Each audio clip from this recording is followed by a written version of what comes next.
महात्मा आशरण्या विमोचका द्रोहरहिता चंपे निनुना दोषमे गदा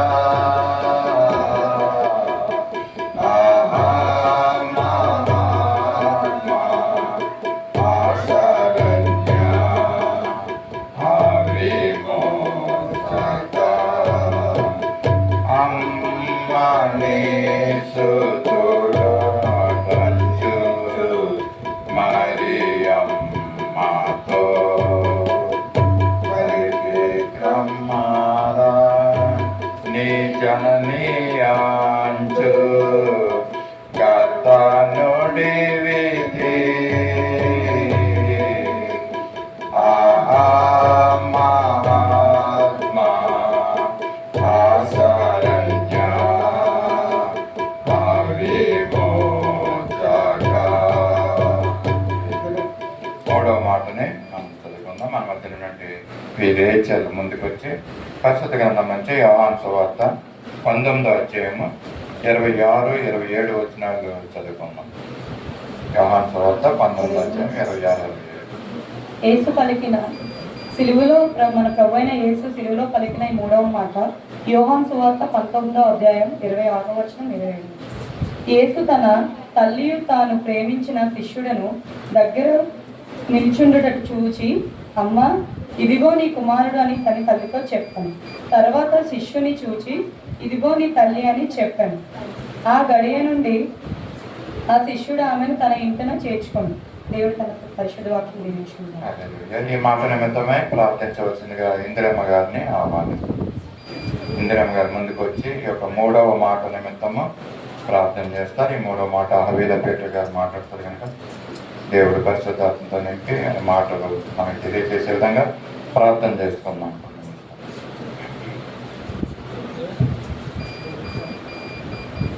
ప్రార్థించుకుందామండి.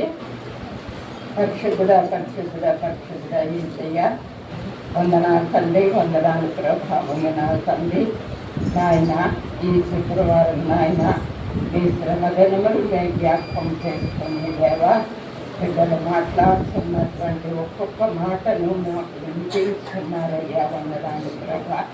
నాయన, మీరు పండుగ మాటలు ఆ శిలువు మీద మాట్లాడిన మాటలు నాయన, 7 మాటల్ని బిడ్డలు వివరించుకుండగా దేవా, వారికి ఇచ్చిన జ్ఞానమును బట్టి వందనాలు ప్రభా. నాయన దేవా తండ్రి, మేమందరము విని ప్రభా ఆ వాక్యమును మా హృదయములో భద్రపరుచుకొని ఎల్లప్పుడూ తండ్రి నాయన, మీరు మా గురించి పడినటువంటి ఆ యొక్క కష్టములను ప్రభా, ఆ యొక్క శ్రమలను ప్రభా నాయన, మా పాపము నిమిత్తమై తండ్రి మీరు విడుదల చేశారయ్యా. నాయన దేవా, మా పాపమును విడిచిపెట్టి నాయన మీ వాక్యానికి లోబడి తండ్రి ఎల్లప్పుడూ నాయన దేవా అట్టి విధముగా మేము నడుచుకోవడానికి మాకు సహాయమును దయచేయండి తండ్రి. యేసయ్య, బిడ్డలకు ఇచ్చినటువంటి జ్ఞానమును బట్టి వందనాలు ప్రభా. ప్రార్థించిన బిడ్డలు, వాక్యం చదివిన బిడ్డలు ప్రతి ఒక్కరిని మీ కాపుదలను అనుగ్రహించి తండ్రి నాయన మీ కృపతో నింపకాన్ని ఈ దినము మాట్లాడుతున్నటువంటి బిడ్డకి నాయన ఏ మాట అయితే మాట్లాడుతుందో ఆ బిడ్డ అద్భుతమైన విషయములను ప్రభా మేము గ్రహించి తండ్రి నాయన మా హృదయములో భద్రపరుచుకునే భాగ్యమును అనుగ్రహించమని, ఆ జ్ఞానమును ఆ బిడ్డకు అనుగ్రహించమని యేసయ్య పేరట వేడుకుంటున్నాను తండ్రి. సమయంలో మూడవ మాటను వివరించడానికి మన మధ్యన బట్టి హవీల పీటర్ గారి ముందుకి ఆహ్వానిస్తున్నాం.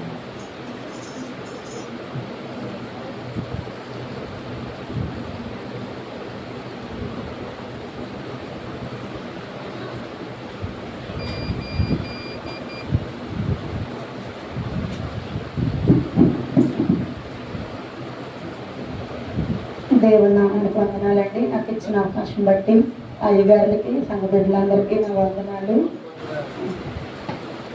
నేను మూడో మాట చెప్పబోతున్నానండి. చిన్న ప్రార్థన చేసుకుంటాను. ప్రభా తండ్రి నాయన నాకు ఇచ్చిన ధన్యతను బట్టి నీకు వందనాలు ప్రభా. ఏ యోగ్యత అర్హత ఏ మంచి నాలో లేనప్పటికీ ప్రభా నీ ఉచితమైన కృపా కనికరాలు బట్టి నన్ను రక్షించి ప్రభా నీ సన్నిధిలో నీ వాక్యాన్ని చెప్పడానికి ఇచ్చిన జ్ఞానాన్ని బట్టి నీకు వందనాలు తండ్రి. నాకు సహాయం చేయండి. నా నోటికి బోరగా ఉండి నాయన ప్రయోజనకరమైన మాటలే నా నోటి నుంచి రప్పించమని నజరేడైన యేసయ్య శక్తిగల నామంలో ఈ చిన్న ప్రార్థన మీకు సమర్పించున్నాను తండ్రి. ఆమె అండి. ఇప్పుడు బిడ్డ చదివింది కదండి యోహాను సువార్త 19, 26, 27, 25 పైన కూడా ఒకసారి చూద్దాం. ఆయన తల్లియు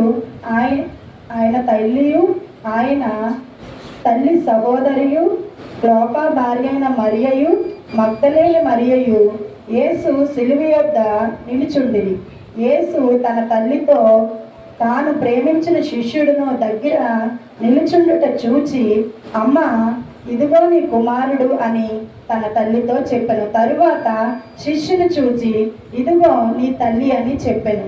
ఆ గడియ నుండి ఆ శిష్యుడు ఆమెను తన ఇంట చేర్చుకొనెను. చూడండి, యేసయ్య సిలువ వేసేటప్పుడు అక్కడ ఎక్కువ మంది ఎవరున్నారండి? స్త్రీలే ఉన్నారటండి. నేను చదివాను, నాకు చాలా స్త్రీలకి నిజంగా దేవుడు చాలా గొప్ప భాగ్యాన్ని ఇచ్చాడని నేను అనుకుంటున్నానండి. తన తల్లి అక్కడ మరియమ్మ, ఇంకా మగ్దలేని మరియా, తను ప్రేమించిన శిష్యులు అందరూ ఉన్నారు. సిలువలో అక్కడ యేసయ్య ఉంటుండగా తన బాధ్యతల్ని అక్కడ సిలువతో, ఇంకా నాకు తెలుసు దేవునికి అన్నీ తెలుసు, ఆత్మగలింది అంటే తండ్రి అయిన యెహోవా తండ్రి చెప్పిన ఆజ్ఞకి లోబడి సిలువ వేయబడతారు. అవన్నీ యేసయ్యకి తెలుసటండి. తెలిసి అతను అక్కడ ఉన్న వాళ్ళు అందరూ కూడా చేస్తారు. అలాగే కాదు, దేవుడే రాత్రి ప్రార్థన చేసుకొని అప్పగించుకున్నారంటండి. నన్ను నేను సిద్ధపరిచి దేవునికి అతను సిలువ యాగానికి సిద్ధపడి, తండ్రి నా చిత్తము కాదు నీ చిత్తమే నా పట్ల జరిగించు అని రాత్రి ఆ తోటలోని అక్కడ ప్రార్థన చేసుకున్నారటండి.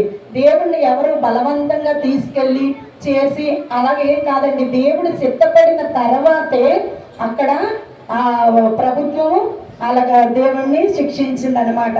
అక్కడ చూడండి, ఎవరికండి అప్పచెప్పారు?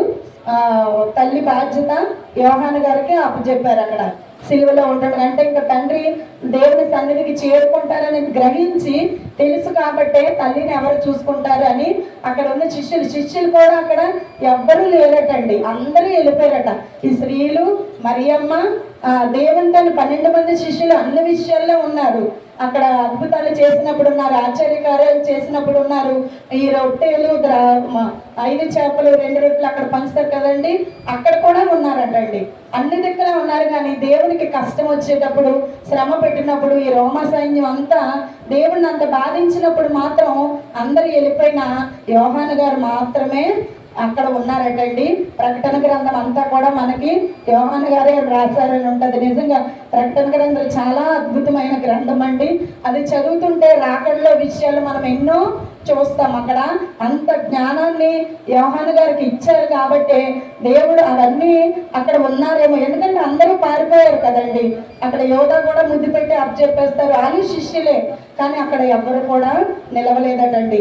ఇంకా తల్లి బాధ్యతలు అప్పచెప్పినప్పుడు ఇప్పుడు తల్లి కోసం ఏమని చెప్తే బిడ్డలకు కోపం వస్తుంది, బిడ్డల కోసం ఏమని చెప్తే తల్లిదండ్రులకు కోపం వస్తుంది.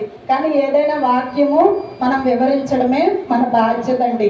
ఎవరికి ఏది ఉన్నా అది మనలో ఉంటే సరి చేసుకోవడానికే మనం దేవుని సన్నిధికి వస్తున్నాం. మా కొరకే అని మనం అనుకోకూడదు. కానీ దేవుని వాక్యం వినేటప్పుడు మన జీవితాల్లో అలాంటివి ఏమైనా ఉంటే, ప్రభువా నీకు ఆయుష్కరంగా నన్ను మార్చు అనుకోవాలి. కానీ నా కొరకే చెప్పారు అని అనుకోకూడదు. నా బ్రతుకులో నేనేమైనా మార్చుకోవడానికి ఉన్నాయేమో. దేవుని వాక్యమే ఇప్పుడు జీవం అండి. ఈ వాక్యం ద్వారానే మనకు ప్రతిదీ. అలాంటి వాక్యాన్ని మనము తప్పుగా చూడకూడదు. కానీ మనల్ని మనం సరి చేసుకొని దేవుని రాకకు సిద్ధపడాలన్నమాట. అలాగే నిర్గమాకాండము ఒకసారి చూద్దామండి. మోషే గారితో కూడా దేవుని ఆజ్ఞలు ఇస్తారు కదండి, 10 ఆజ్ఞలు. 20:12 ఒకసారి చూద్దాం.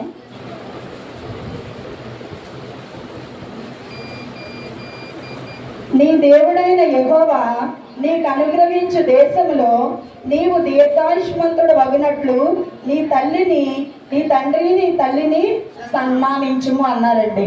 సన్మానించము అని అంటే ఇప్పుడు తల్లిదండ్రుల ఇంట్లో మనం ఇంట్లో అనేక సమస్యలు వస్తాయి, బాధలు వస్తాయి, గద్దించమని దేవుడు చెప్పాడు. బెత్తం పట్టుకుని చెప్పాలి, తండ్రి బెత్తం పట్టుకోవాలని వాక్యంలో ఉంది. తండ్రికి చెప్తున్నారు, తల్లికి చెప్తున్నారు, బిడ్డలకు కూడా ఇక్కడ చెప్తున్నారు ఏమని, మీ తల్లిదండ్రులకి విధేయులై ఉండండి అని. ఇక్కడ దేవుడు ఎవరిని విడిచిపెట్టలేదండి. బిడ్డలకు చెప్పవలసింది బిడ్డలకి చెప్తున్నారు, తల్లిదండ్రులకు చెప్పవలసింది తల్లిదండ్రులకి కూడా చెప్తున్నారు. ప్రతి ఒక్కరికి కూడా దేవుని వాక్యము మాట్లాడుతుంది అన్నమాట.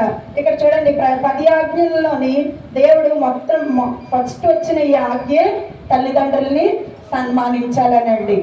అదొకటండి. మత్తయి ఎఫెసీ చూద్దామండి ఒకసారి 6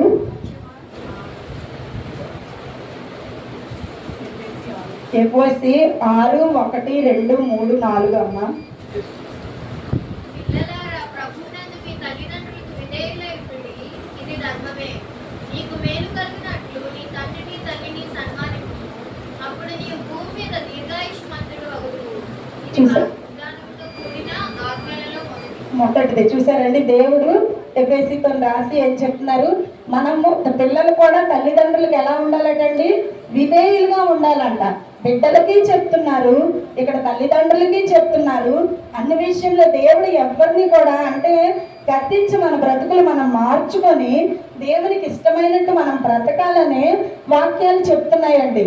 ఇంకా అంతకు మించి ఏమీ లేదమ్మా. ఒక్కసారి మళ్ళీ చదువురా.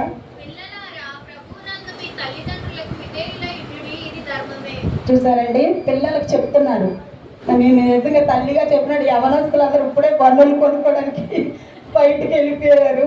ఎందుకంటే పిల్లలకు చెప్తే వాళ్ళకి నచ్చవండి కొన్ని మాటలు. నా బిడ్డలకైనా, ఎందుకంటే యవ్వన దిశలోని వాళ్ళు లోకంతో ఎక్కువ ఉంటారు. కానీ సన్నిధికి మనం బలవంతంగా తేవాలి, కూర్చోబెట్టాలి, వాక్యం వినమని చెప్పాలి. ఎందుకంటే యవ్వన దశలోని తొట్టిల్లుతారని దేవుని వాక్యమే మనకి చెప్తుంది. ప్రతిదీ దేవుని వాక్యంలో మాట్లాడుతుందండి.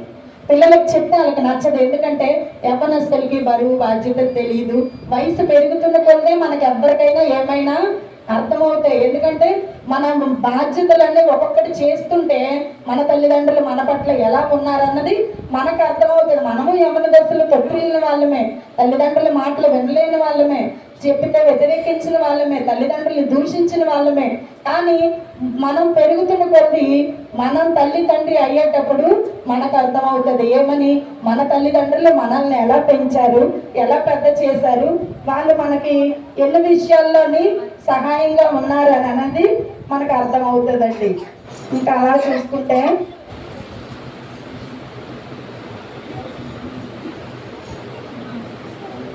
అప్పుడు నీవు భూమి మీద దీర్ఘాయుష్మంతుడు అగుదువు. తల్లిదండ్రులకి పిల్లలారా, ప్రభువునందు నీ తల్లిదండ్రులకు విధేయులై ఉండుటే ఇదే ధర్మము. పిల్లలకు కొన్ని నచ్చవండి, అయినా అది ధర్మము. వాళ్ళకి తెలిసే రోజు వచ్చినప్పుడు తెలుస్తుంది. కానీ తల్లిదండ్రులుగా చెప్పే బాధ్యత మనకు ఉందన్నమాట.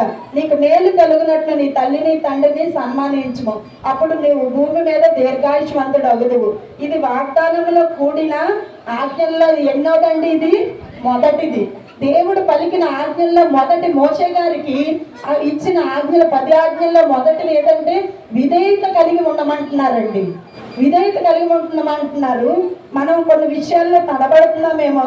తండ్రులారా, మీ పిల్లలకు కోపము రేపక ప్రభు యొక్క శిక్షను బోధను వారికి పెంచుడి. ఇక్కడ చూడండి, పిల్లలకి చెప్తున్నారు, పిల్లలకి కోపము రేపకూడదని కూడా మనకి కూడా చెప్తున్నారు. ఇప్పుడు బిడ్డలకు ఏదైనా విషయంలో కోపం వచ్చింది అనుకోండి, మనం ఏం చేయాలి, చల్లార్చే తల్లిదండ్రులుగా ఉండాలి. నేను చిన్నప్పుడు అయితే ఎన్నో విషయాలు నా తల్లికి నేను చెప్పినప్పుడు ఎప్పుడు కూడా మా అమ్మగారు అనే మాట ఇప్పటికీ నేను మర్చిపోనండి. ఫోన్లే అమ్మ అనుకొని, ఫోన్లే అమ్మ, అమ్మ అత్తలాగా అన్నదమ్మా, ఫోన్లే అమ్మ అనుకొని నిజంగా అప్పుడు మా అమ్మ మీద నాకు చాలా కోపం వచ్చింది. ప్రభు నన్ను ఇలాగ అంటుంటే మా అమ్మ అడగదేంటి తండ్రి, మా అంటే అన్ని పేర్లు అయితే మనం చెప్పకూడదు. కానీ ప్రతి ఒక్కరి జీవితంలో అనుభవాలే మనకు పాఠాలు అవుతాయండి. అనుభవం లేకుండా మనం ఏది కూడా చెప్పలేము, అంత ధైర్యంగా చెప్పలేము అన్నమాట. అలాగైతే మా చెల్లి మా తమ్ముడు కొద్దిగా తెల్లగా ఉంటారు, నేనైతే చామంచాయి ఉంటాను. నన్ను అలా నడుచుకొని వెళ్తునేటప్పుడు నన్ను నల్లగున్నానని అప్పుడు వెక్కిరించే వాళ్ళు ఉంటే నేను వెళ్ళి మా అమ్మకి ఏడ్చుకో అని చెప్పాను. అమ్మ నేను నల్లగున్నానని ఇలాగ అంటున్నారమ్మ. ఫోన్లే అమ్మ అనుకొని కాకిపిల్ల కాకే ముద్దు అని నాకు ఇక్కడ ఒక ముద్దు పెట్టింది. నిజంగా అలా అనే మాట కన్నా నా తల్లి చూపించే ప్రేమే నాకు చాలా ఆ రోజు సంతోషం అనిపించేది. అంటే యవ్వన దిశలో ఏంటి చాలా ఎదుర్కొంటాం, తల్లిదండ్రుల దగ్గరైనా, బిడ్డల దగ్గరైనా, డ్యూటీల్లోని, స్కూల్లోని, సన్నిధిలో కూడానండి ప్రతి దిక్కులా ఉండాలి. కానీ పిల్లలకు మనం ఏం చేయాలట? కోపము రేపకూడదు. ఇది నేను చెప్పట్లేదండి, దేవుని వాక్యం చెప్తుంది.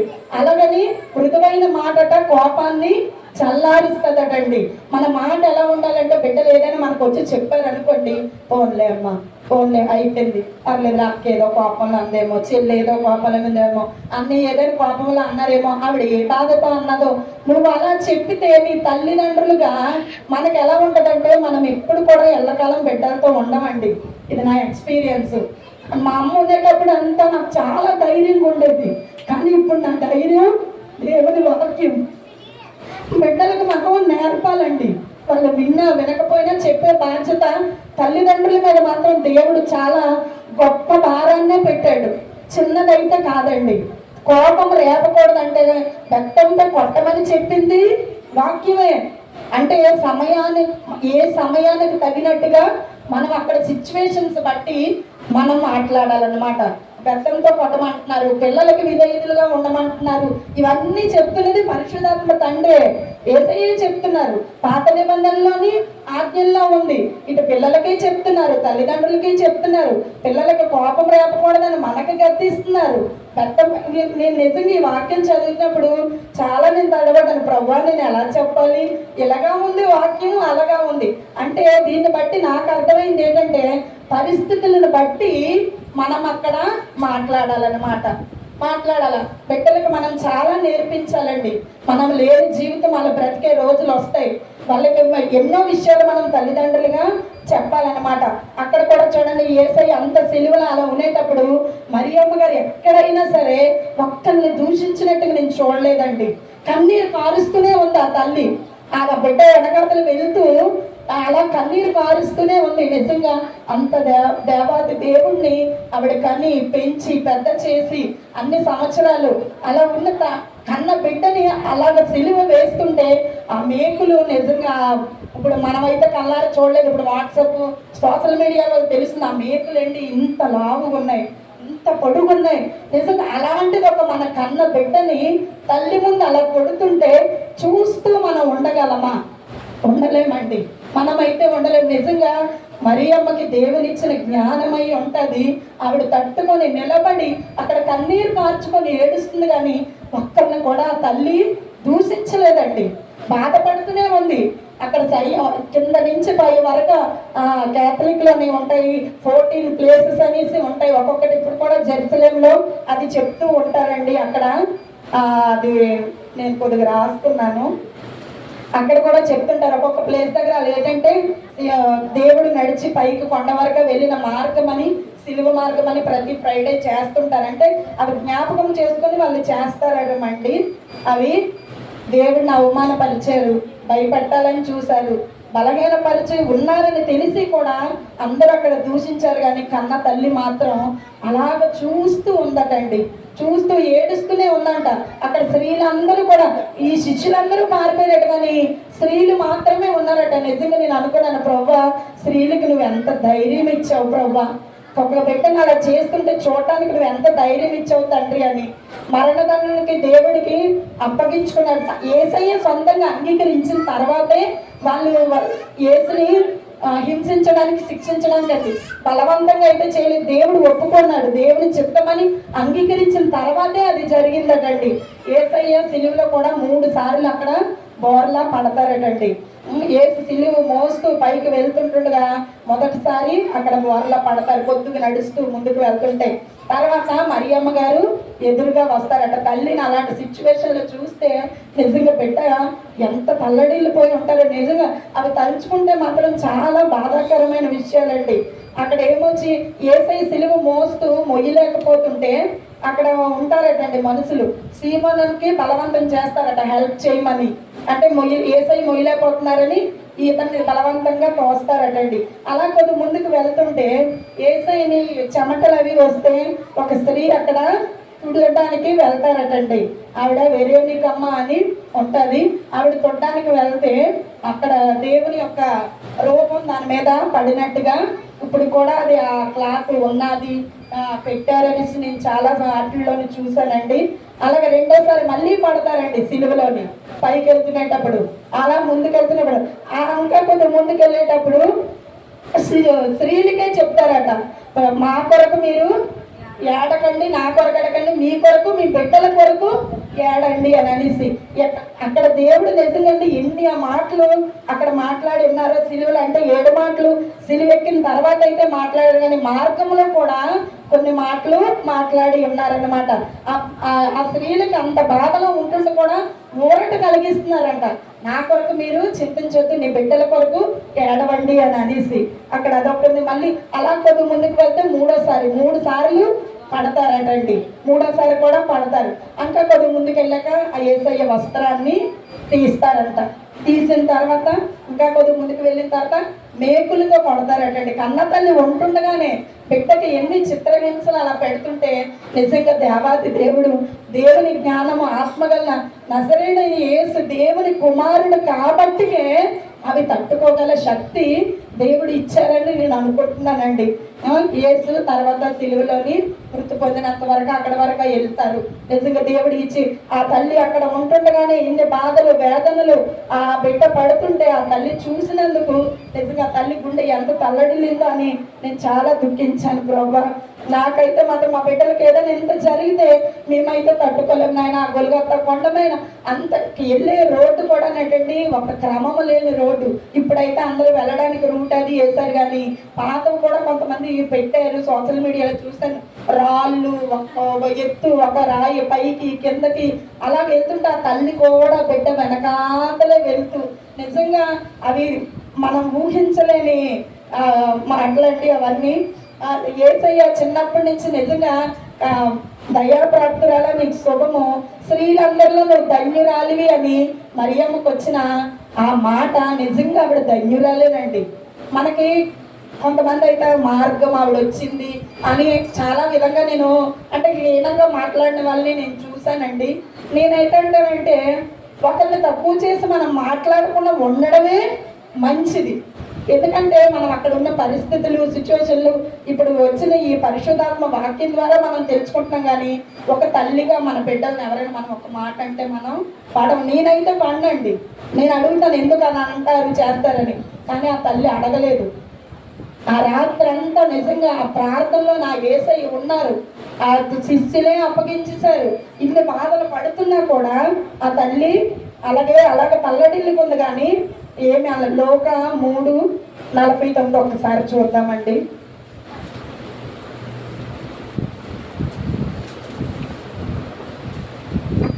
3:49 అమ్మా.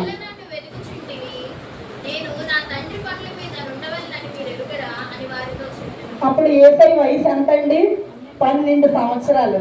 నిజంగా ఇక్కడ 12 సంవత్సరాలు ఉన్న బిడ్డలందరినీ కూడా దేవుని సన్నిధిలో వాళ్ళు ఉంటే తల్లిదండ్రులుగా మనం చాలా ఆనందించాలండి.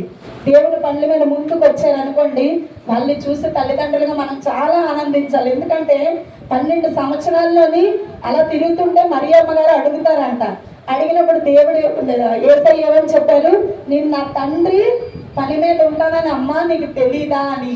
నేను అలాగా ఒక్కొక్కసారి చూడండి పిల్లలు మన ఇంట్లోని అమ్మ ఈరోజు సండే స్కూల్ వెళ్ళామా మేము బేగ వెళ్ళిపోయి టైం అయిపోతుంది అలా అనేటప్పుడు ఇలాంటి వాక్యాలు మనకు గుర్తొచ్చినాడు తల్లిదండ్రులుగా మనకు చాలా ఆనందం కలుగుతుంది. ప్రభా నా బిడ్డను కూడా నువ్వు నీ సన్నిధిలో ఉంచుతున్న వాళ్ళకు ఉన్న ఆసక్తిని బట్టి నీకు వందనాలు నాన్న. ఎందుకంటే నేను చెప్పి అది వేరు. 12 సంవత్సరాలు అంటే అది పెద్ద వయసు కాదండి. వాళ్ళకి అంత జ్ఞానం లేదు. కానీ దేవుని జ్ఞానం యేసయ్యకు ఉంది కాబట్టి తల్లికి చెప్పినప్పుడు తల్లి అక్కడ తిరిగి ఏమీ అనలేదట. అలా చూడండి ఆ కిందనే ఉంటది 51 ఒకసారి చదువమ్మా.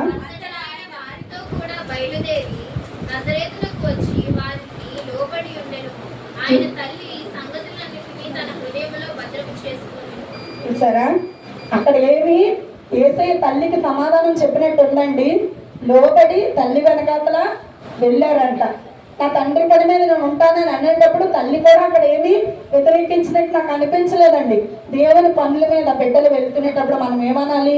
వెళ్ళమనే చెప్పాలి. అది మన బిడ్డలకే ఆశీర్వాదం అండి. ఎవరు వచ్చి ఇక్కడ దేవుడి సన్నిధిలో ఉంటారో వాళ్ళకే ఆశీర్వాదం. అది నేను చెప్పట్లేదండి, దేవుని వాక్యమే చెప్తుంది. పాపము చాలాసార్లు అందరు బిడ్డలు సండే స్కూల్ చెప్పిన టీచర్స్ పిల్లలందరికీ శ్రమపడి ఫోన్లు చేస్తారు, పిలుస్తారు. ఆ బిడ్డలు కొంతమంది నిర్లక్ష్యం చేసినా నాకు చాలా బాధ అనిపిస్తుంది. ప్రభువా, ఎవరైతే వాళ్ళకి ఆశీర్వాదం, కానీ కొంతమంది బిడ్డలు ఇలా వెళ్ళిపోతున్నారు. ప్రభువా, వాళ్ళ కొరకు ఆయన వాళ్ళని నీ సన్నిధికి రప్పించిపోయి, వారానికి ఒక్కసారి కదండి సండే స్కూల్, ప్రతిరోజు జరగదు. ప్రతిరోజు మనం స్కూల్కి వెళ్ళింది దేనికి? ఈ లోకంలో బ్రతకడానికి, ఎలాగ మనము ముందుకు వెళ్ళాలి, ఎలాగ సంపాదించాలి, దానికి. వారానికి ఒక్కరోజు మాత్రమే సండే స్కూల్ బిడ్డలకి. సండే స్కూల్లో నేర్చుకునేవి ఏమి వ్యర్థము కావండి. ఇప్పుడు నేను ఈ 14 చెప్పాను కదా, ఈ మార్గంలో అవి నా సండే స్కూల్ అయినప్పుడు నేను నేర్చుకునేవి. మా టీచర్లు మాకు చెప్పినవి అవి నాకు ఇప్పుడు నాకు జ్ఞాపకం వచ్చాయి. ప్రభువా, నాకు చెప్పాలని ఆశపడ్డానని. ఏది కూడానండి, యూత్ మీటింగు, సండే స్కూల్లోని పాడైపోయినవి ఏమీ ఉండవండి. తల్లిదండ్రులుగా కానీ మనం ప్రోత్సహిస్తే ఆ బ్లెస్సింగ్స్ మన బిడ్డలకే ఉంటాయి. నేను తల్లిగా అది అనుభవిస్తున్నాను. నా బిడ్డలు నేను పంపించినందుకు దేవుడిచ్చిన ఆశీర్వాదాలు కూడా ఆ బిడ్డల మీద అలా ఉండడం నేను చూస్తున్నాను నా కళ్ళతోని. నేను ఇంట్లోనే వాళ్ళని గసురుతాను, తిడతాను, వెళ్ళమంటాను. ఇక్కడ వరకు వచ్చినప్పుడు వాళ్ళకి చిన్న కోపం ఉన్న తర్వాత వాక్యాలను బట్టి వెళ్ళడమే మేలని ఆ బిడ్డలు గ్రహించారు. అలాగే ప్రతి ఒక్క తల్లిదండ్రులు కూడా బిడ్డలు ప్రోత్సహించండి. ఏసై కూడా అన్ని పనులమైనప్పుడు మరియమ్మ గారు కూడా వ్యతిరేకించలేదు, ప్రోత్సహించారు. అలాగే బిడ్డ కూడా తల్లికి ప్రోత్సహించారు. మనం కూడా తల్లిదండ్రులుగా, నేను చాలా రాసుకున్నాను కానీ ఇంకా అందరూ చెప్పాలి కదండి. అందుకే మనం బిడ్డలకి కోపం పుట్టించడం కూడా తల్లిదండ్రులుగా మనం కాదండి, సమాధానపరచాలి. ఎవరైనా మనల్ని ఏమైనా అన్నారు అనుకోండి, అనుకోనియండి అనండి, అనుకుంటేనే మీకు ఆశీర్వాదం. ఇది మాత్రం నేను గ్రహించానండి. నా బిడ్డల స్కూల్ విషయాలు, సంఘం విషయాలు, కాలేజ్ విషయాలు, ఇప్పుడు అక్కడ ఏ విషయాలు చెప్పినా నేను సమాధాన పరిచాను. బిడ్డల్ని తగ్గించుకునే ఆశీర్వాదాలు అక్కడ జాబ్స్లోని, కాలేజ్లోని అన్నింటిలో కూడా నేను చూస్తున్నానండి. అలాగే మన బిడ్డలకు మనం కోపం రేపకూడదు. ఎవరైనా మనల మీద ఏమైనా చెప్పుకుంటే మీరు ఒకటే చెప్పండి, దేవా నీకు స్తోత్రం. దేవుడు పని చేసిన వాళ్ళ మీద నిందలు, అవమానాలు వస్తాయండి, రాకుండా అయితే ఉండవు. పాస్టర్లైనా, సండే స్కూల్ టీచర్లైనా, యూత్ మీటింగ్ చెప్పినా అంటారు, అందరూ అంటారు. అని మీరు తట్టుకోగలిగిన శక్తి ఉంటే అది మీ బిడ్డలకి ఆశీర్వాదం. ఇది నాకు పర్సనల్గా అది నేను ఎక్స్పీరియన్స్ చేశానండి. మా తల్లిదండ్రులు మాకు అదే చెప్పారు, మా బిడ్డలకు మేము అదే చెప్తున్నాం. ఇక్కడ దేవుని పనిలో నేను ఉంటానన్నప్పుడు కూడా మరియ తల్లి ఆటంకపరచలేదు. చివరి వరకు వెళ్ళి చాలా మంది తల్లిదండ్రులు సుఖంగా ఉండేటప్పుడు ఉంటారు, అంటే తల్లిల్లో కూడా ఉంటారండి. నేను అది కూడా నేను ఎక్స్పీరియన్స్ చేశాను. ఆ తల్లికి విధేయులుగా ఉండాలి అనేటప్పుడు బిడ్డలకు కూడా తల్లి విధేయులుగా ఉండాలి. ఇద్దరు కలిసి నీ బిడ్డ నీకు ఏదైనా సమస్య వచ్చి చెప్పేటప్పుడు మనం వినాలి, విని దానికి మార్గం చూపించాలి బిడ్డలకి. అంతేగాని అందరూ బాగునేటప్పుడు ఒకలా మాట్లాడి బాగోలేదు. దేవుని యేసయ్య అంత కష్టంలో కూడా తల్లి ఎక్కడికే నిలిపిందండి, చివరి వరకు ఉంది. దించి కిందకి పెట్టి యేసయ్య ఆ పట్టుకునేటప్పుడు మళ్ళీ అక్కడ సమాధిలో ఉంచినప్పుడు లేవనెత్తినప్పుడు కూడా మరియమ్మ వెళ్ళింది. మన బిడ్డలకు కూడా ఏదైనా కష్టం వచ్చినప్పుడు చివరి వరకు మనం ఉండాలి. దేవుని వాక్యాలు మనకు తెలుసు, అన్నీ తెలుసు అంటే తెలియని వాళ్ళు అలాగున్న వాళ్ళ కొరకు మనం ప్రార్థనే చేయాలి. అంతకు మించి మనం ఏం చేయలేము. దేవుని ప్రేమే మనం చూపించాలి. బిడ్డలకి కోపము రేపకూడదు, అలాగని చెప్పే విధంలో చెప్పాలండి. ఇంకా అలాగా తల్లిదండ్రులకి విధేయులుగా ఉండాలనేటప్పుడు అత్తమామల దగ్గరికి వచ్చేసరికి ప్రతి వాళ్ళకి ప్రతి ఒక్కరు ఏదో ఒక సమస్య ఎదుర్కొంటామండి. మనం ఎంత ప్రేమ చూపించినా కొంతమందికి అర్థం అవ్వదు. అప్పుడు చాలా హృదయం వేదన చెందుతుంది. ప్రభువా నువ్వు ఇన్ని చేస్తున్నాం కదా అంటే జ్ఞానం లేకని మనం అనుకోవడమే. దేవుని జ్ఞానం వయసుతో రాదండి, అనుభవాలతోనే వస్తాయి. వయసు పెద్దదనాలు జ్ఞానం ఉంటుంది అనుకోవడం మాత్రం వ్యర్థమే. మనకు వచ్చిన కష్టమే మనకు మార్గం చూపిస్తుంది. మనకు వచ్చిన ఏదైనా అనుభవాలే మనకి పాఠాలన్నీ ఉంటాయి. అలాగే యేసయ్య కూడా చివరి వరకు తల్లి ఉన్నది, తన పైన ప్రతి కష్టం చూసింది, ముందుకు వెళ్ళింది, విడిచిపెట్టలేదు. అలాగే మన బిడ్డలకు మనం కూడా ప్రతి విషయంలో తోడుండాలి. బిడ్డలు కూడా తల్లిదండ్రులకు అన్ని విషయంలో సహకరించాలి. నేను ఏమైనా తప్పులు చెప్పుంటే నన్ను క్షమించండి. దేవుడి మాటలు దీవించి ఆశీర్వదించును గాక. ఆమేన్.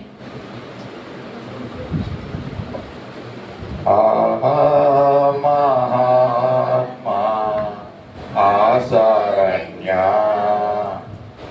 విమోచక ద్రోహరహిత చంపే నిన్ను నా దోషమే గదా మహాత్మా ఆశరణ్య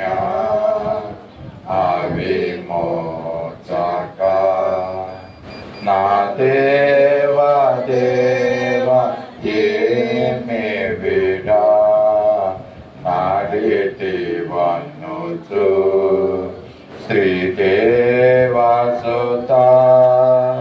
పరిగీతి విశ్రమా చపసఖ్యమా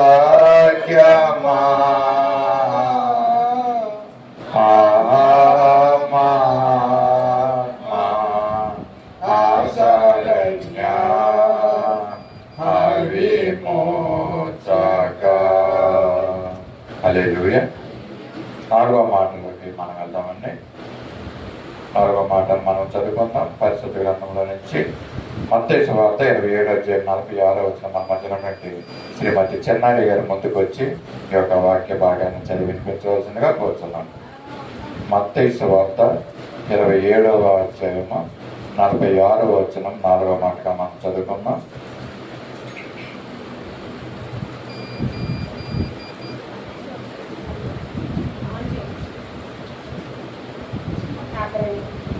ప్రభా, ఇదిగో తండ్రి, నీ మాట పలికే యోగ్యత నాకు ఇచ్చినందుకు, ధన్యత నాకు ఇచ్చినందుకు నీకు వందనాలు ప్రభా. అయినా నీ మాట నా నోట పలికే గొప్ప ధన్యత నాకు ఇచ్చావు ప్రభా. అయినా నీకు లెక్కలేని స్థితిలో స్తోత్రములు. ఇదిగో దీనివల్ల నేనైనా ఇది యోగ్యతరాలు అవునా కాదో నాకు తెలియదు ప్రభా. నేను నమ్మి నేను ఎరిగి ఉండటం వల్ల నేను యోగ్యతరాలని ధన్యతరాలు తగ్గిస్తాను. దీన్ని బట్టి నీకు వేలాది స్థితిలో స్తోత్రం. ఈ వాక్యం నాయన చదివేటప్పుడు తడబాటు పడిపోకుండాను నాయన ఈ వాక్యానుసారం జీవించటం గొప్ప భాగ్యాన్ని నాకు దయచేసి యేసు నామములో ఆమేన్. చదవండి. ఆ దేశమంతటా చిమ్మ చీకటాయను. ఇంచుమించు 3 గంటలు అయినప్పుడు యేసు ఏలీ ఏలీ లామా సబక్తాని బిగ్గరగా కేకలు వేసును. ఆ మాటకి దేవా నన్నెందుకు చేయి విడిచితివని అర్థం. దేవుడి పరిశుద్ధ వాక్యం మనం ఇంట్లో దీవెనకరం చేయను కనుక చదవబడిన వాక్యం ఎంతో మనం ప్రార్థన చేసుకుందాం. మన మధ్యలో పవిత్ర డేవిడ్ గారి ముందుకు వచ్చి ఈ మాటల ఎంతమే ప్రార్థన చేయవలసిందిగా కోరుతున్నాం. ఈ మాటలు మన మధ్యలో పీడ మరియు ఒక వాక్యాన్ని వివరిస్తారు. దేవుడు తన పరిశుద్ధాత్మతో నింపి మాటలు మనకి వివరించవలసిందిగా ప్రార్థన చేసుకున్నాం.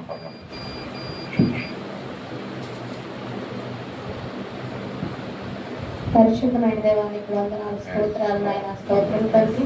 ఇప్పటి వరకు ప్రభా ఈ యొక్క తండ్రి నాయన వాక్యం ప్రతి మాటలోనే మీరు తోడై ఉన్నావు తండ్రి. ఇదిగో తండ్రి, నీ బిడ్డ 4వ మాట చెప్తుండగా ప్రభా ఆయన ఆ బిడ్డకి నీవే జ్ఞానం ఇచ్చి ప్రభా ఆ చెప్పే మాట తన కాదు కానీ ప్రభా తనలో మీరుండి చెప్పించమని అడుగుతున్నాను నాయన. ఆ వాక్యం మా అందరి హృదయాల్లో ఫలించేలాగా సహాయం చేయమని ఏ శక్తి గల నామం అడిగి వేడుకుంటున్నాను తండ్రి. ఆమేన్. ఆమేన్. 4వ మాట మన మధ్య వ్యూహాన్ని వివరించడానికి అమ్మా.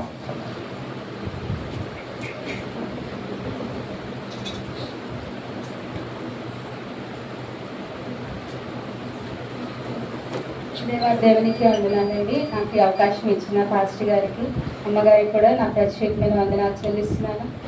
మరి ఈ వాక్యం నేను పంచుకునే ముందు అదైతే నేను ఒక చిన్న మాట నాకు ఇప్పుడే జ్ఞాపకం వచ్చింది. నేను గడిచిన కాలంలో ఈ దినమునైతే ఒక భయంకరమైన పరిస్థితిలో ఉన్నాను. మరి దేవుడు తన రెక్కల చాటున నన్ను కాచి కాపాడి ఏం లేదు, మేము ఈ రోజు కూడా నేను కీమో తీసుకోవడానికి అక్కడికి వెళ్ళాను. మరి ఆ పనిలో ఆ కీమో తీసుకుంటున్నాను బెడ్ మీద. కానీ దేవునికి అసాధ్యమని ఏదీ లేదు. తన రక్తం ద్వారా నన్ను కాచి కాపాడి మరి నన్ను సజీవంగా మళ్ళీ సంవత్సరం తిరగకముందే ఈ సన్నిధానంలో మరి వాక్యం చెప్పకూడదు దేవుడు నిలవబెట్టాడు. దాన్ని బట్టి నేను దేవానికి ఎంతో వందనాలు చెల్లిస్తున్నాను. మరి వాక్యం చెప్పే ముందు ఒక చిన్న ప్రార్థన చేస్తాను. మహాపరిశుద్ధమైన తండ్రి, ప్రేమ గల నాయన, కృపగల దేవా, నీకే స్తుతులు స్తోత్రాలు చెల్లించుకుంటున్నాను ప్రభా. ఎన్నిక లేని దాని యోగ్యత లేదు ప్రభా, నాలో ఏ మంచితనం లేదు ప్రభా. మరణ స్థితిలోకి ప్రభా నేను వెళ్ళినప్పుడు నాయన నన్ను మరణానికి నాయన అప్పగించలేదు ప్రభా. నీ చేయి నన్ను విడవకుండా ప్రభా నన్ను రక్షించి కాపాడి ప్రభా, నీ సన్నిధానంలో ప్రభా నీ వాక్యాన్ని పంచుకునే కృపను భాగ్యము నాకు ఇచ్చావు దేవాని. పరిశుద్ధాత్మను నింపండి ప్రభా, నా నోటికి మీరు ఉండి ప్రభా. నైనా నీవు మాతో ఏమి మాట్లాడాలనుకుంటున్నావు ప్రభా, నీ పరిశుద్ధాత్మ సహాయమును తోడును నాకు దయచేయమని ఈ చిన్న ప్రార్థన త్వరలో రాబోతున్న యేసయ్య పరిశుద్ధ నామంలో అడిగి వేడుకుంటున్నాను తండ్రి, ఆమేన్. మరొకసారి మీ అందరికీ వందనాలండి. మరి ఇప్పటి వరకు కూడా మనం 3 మాటలు విన్నాము. మరి 3 మాటల్లో చూస్తే మొదటి మాటగా దేవుడు క్షమాపణ గురించి, రెండవ మాట మరి ఆ సిలువలోనే రక్షణ కొరకు మనం విని ఉన్నాం. అదిగే 3వ మాటగా మరి ఉన్న ప్రేమని, తన తల్లిదండ్రులు పట్టిన బాధ్యతని మనకి మన మధ్యన ఉంచుకోవాల్సిన ప్రేమ కొరకు కూడా మరి సిలువలో కూడా దేవుడు మాట్లాడి ఉన్నాడు. మరి అప్పటి వరకు దేవుడు అనేకమైన మాటలు ఆ సిలువ ప్రయాణంలో గెత్సేమనే తోట దగ్గర నుంచి అనేకమైన మాటలు మాట్లాడారు, అనేక మందితో మాట్లాడుతూ వచ్చారు. మరి తీర్పు దగ్గరికి వెళ్ళినప్పుడు రాజుల దగ్గర మాట్లాడారు. కానీ ఇవన్నీ మాట్లాడారు, కానీ ఒక్కసారి కూడా దేవుడు తన కోసం అంటూ ఒక్క మాట కూడా మాట్లాడుకోలేదు. ఎన్నో హింసలు పెట్టారు, తనతో ఉన్న శిష్యులే విడిచిపెట్టేశారు, తనతో